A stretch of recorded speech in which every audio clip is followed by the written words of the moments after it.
welcome to the Happy Puppers. So I am Dr. Shruti Bhattacharya and today I will be discussing 10 dog training mistakes to avoid.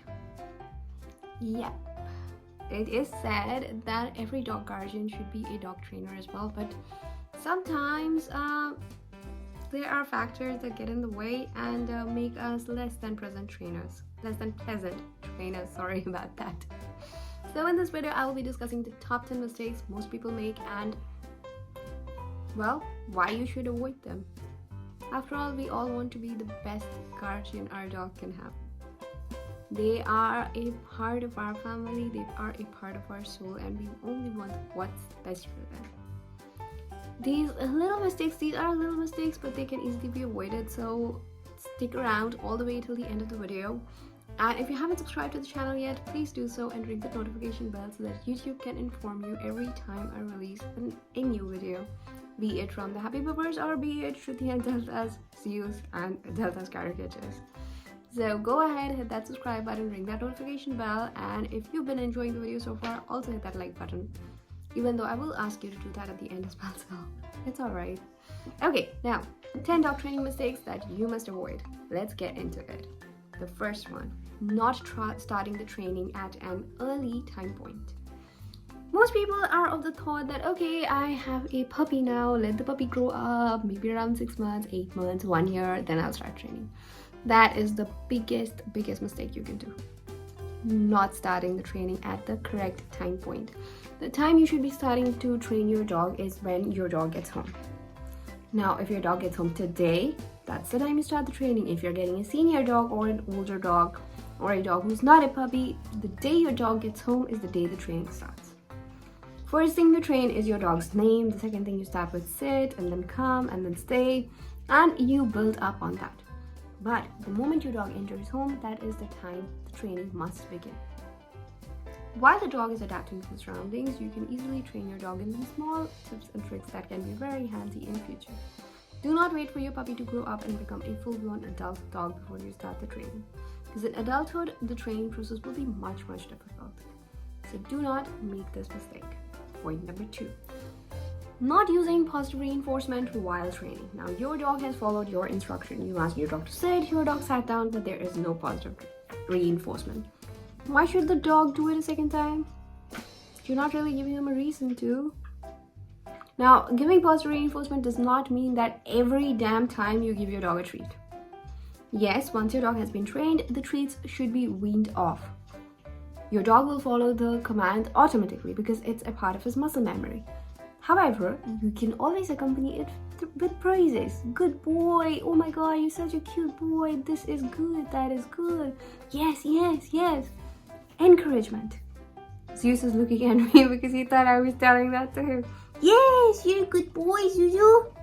Yes, you're a very good boy, Zuzu. Okay, that's done. Alright, getting back to the video at hand. So, yeah, you gotta provide positive reinforcement. During the start of the training, the positive reinforcement would be encouragement as well as treats. Once your dog has been weaned off the treats, it will be encouragement. Sometimes you can use treats as well. Third, using punishment as a training format. Never works.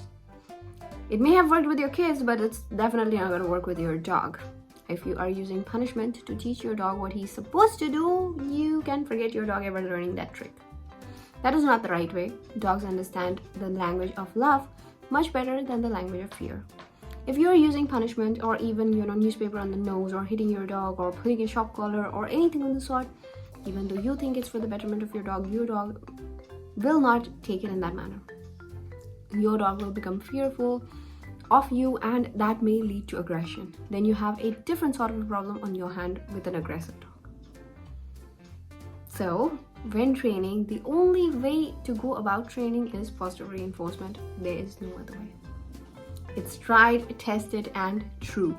So go ahead with positive reinforcement. Please do not use negative reinforcement techniques for your puppy training purpose. Next, lack of patience. Something we all suffer from at one point or the other. But you can have lack of patience in your daily life, you can have lack of patience in your office, but when it comes to puppy training, lack of patience, sorry, not an option at all. You cannot not have patience and train your dog. You'll only be land up doing one of those two things. Either you will not have patience or you will have your dog trained. But both the things together, not possible. Dogs are like babies. They have small attention span. They need you to be patient and repeat the command over and over again so that they understand. Even when you're teaching them not to do something, that has to be repeated over and over a period of days or sometimes weeks for your dog to understand, okay, this is not something I'm supposed to do. This is something I'm actually supposed to do. You have to be patient. There is no hard and fast rule in dog training. You have to have patience and you have to have tons of it. Some dogs catch up quickly, some dogs take a while. So patience is the key in dog training. Please do not undermine the power of patience. Next, repeating the commands. This is the one problem I have seen most of the people do. They will ask the dog to sit. Now, the dog may take 2 extra seconds. By the time 2 seconds has passed, the guardian, sit, sit, sit, sit. That's not the way to train your dog. You gotta say sit once. Your dog may look around. You have to keep your eye on your dog and he will look at you and he'll sit. That's how your training should be, that he should sit after hearing sit once from you, not after 100 times. A lot of the times, this is also called as a cue poisoning, when the guardians repeat the cue repeatedly, and that causes a problem because the dog thinks that the command is not sit, the command is sit, sit, sit, sit, sit. So he gets used to following your command after you have repeated it 5 whole times. Not the ideal way of training. So command should be spoken only once, not multiple times. Then, not setting clear boundaries. If you want your dog to walk a certain manner, you have to allow your dog to only walk in that manner. All the other manners are unacceptable. Suppose your dog is pulling on the leash. One day he's pulling, it's okay. The other day he's pulling, it's not acceptable. Sorry, dog's brain will not understand that. If leash pulling is not acceptable, then it's not acceptable on any day, be it in a rainy weather or on a hot climate day. You have to stick to the rules that you have set for your pup, and you have to make sure that your pup follows it. You cannot change the rule because you're tired or the day is gloomy. Sorry, not an option again. Next, skipping on the basic training. A lot of the people are like, oh, I will just start my dog on spin.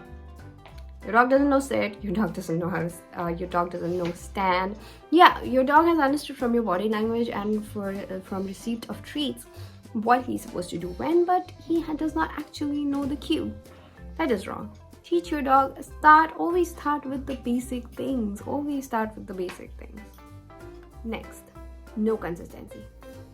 Don't tell me about it. A lot of people will train their dogs one day they will train, other day they don't have the time, the third day they never found the time, 4 days go by and then they're like, my dog doesn't remember the command. Why would your dog remember the command? Would you have remembered ABC if you were only taught 1 day and then the next 3 days you were left out? No practice, nothing, and the 4th day your teacher comes and tells you, write ABCD. You wouldn't. It's natural. It's the same with dogs. Practice, practice, practice. And the key to practicing is consistency. Now, if you have set out a specific time in the day to train your dog, you should train your dog every day at that same time. It shouldn't be that today you train your dog, tomorrow you don't train your dog at all. Your dog knows which is the time to train. He will be a little bit more attentive to you during that time because he knows that there are a lot of treats coming his way. But if you train today at 1 p.m., tomorrow at 7 p.m., day after tomorrow you start to train at 10 a.m., it is going to confuse your dog so bad. So please, please, please have a training schedule and adhere to it. Please do not mess it up on an everyday basis. Some days, not training once a month, twice a month is okay. Your dog also gets that. But on an everyday basis, there should not be inconsistency. Next, not understanding your dog's personality. Most people are like, okay, I've had dogs before. My dogs were not like this. My dogs were not this rambunctious. My dogs were all quiet and stuff like that. And why is this one like this? I mean, I am the same guardian. My dog should be behaving just like my previous dogs. I'm sorry. But your dog also has a personality. And you have to take that into account. Now, when you talk to different people, do you see that every person behaves in the same manner? No, right? Same way, every dog is different.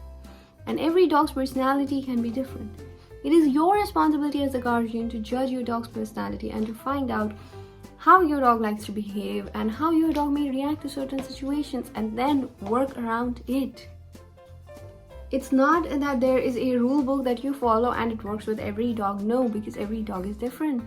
You need to understand the persona and personality of your dog and then train him accordingly. So, if you have one quiet and one rambunctious pup, like I have, Delta is the quiet one, Zeus is rambunctious. Does that mean I expect Zeus to be like Delta? No, I don't. They are two completely different beings. And I don't want them to be similar. For me it's fun, but you cannot expect that of your dogs. It's wrong. Final point, the 10th one. Not involving your family members in the training process. You might be the primary trainer, but that does not mean that your family should be completely aloof of the training that your dog is undergoing. The reason being that if your family members are aware of what your dog has learned, they can practice it with him when you're not around. Suppose you've taught your dog to sit, you tell your family members, okay, he knows to sit now, you give this command, sit, you say it only once, he will follow. So while you're out shopping groceries or doing some running errands or in the office, your family members can interact with your dog and ask him to sit. Every time they can get a treat and ask him to sit, and this will keep the revision going on. Also, when you bring your family members on board, make sure that you tell them that the command is to only be said once. Command should not be repeated, no cue poisoning should be done, because that can be very detrimental and can pretty much reverse the effect of your training itself. So no cue poisoning. Make sure that your family members are treating the dog in the right manner, in the manner that you have trained, and well, everything will be fine. So these are the top 10 dog training mistakes that most people make. I hope you can avoid these. If you have a puppy you're training, or if you're facing any difficulty with dog training, you can reach out to me in the comment section below, or you can also reach out to me on Twitch. I do live co-working streams every day from 10 a.m. to 7 p.m. I will be happy to help. And if you've got any queries, if you have any suggestions, or if you have any ideas on which you want me to make videos, any confusion or anything of the sort, please put it down in the comment section below. I would try to get to it as soon as possible. Thank you so much for sticking with me till now. If you haven't subscribed to the video yet, please do so. Please hit the subscribe button, the like button, and ring that notification bell. Ringing the notification bell will allow YouTube to notify you every time a new video is released. Well, with that said, I will see you guys in the next Happy Puppers video, or in the next Shruti and Delta's video. Take care and bye bye.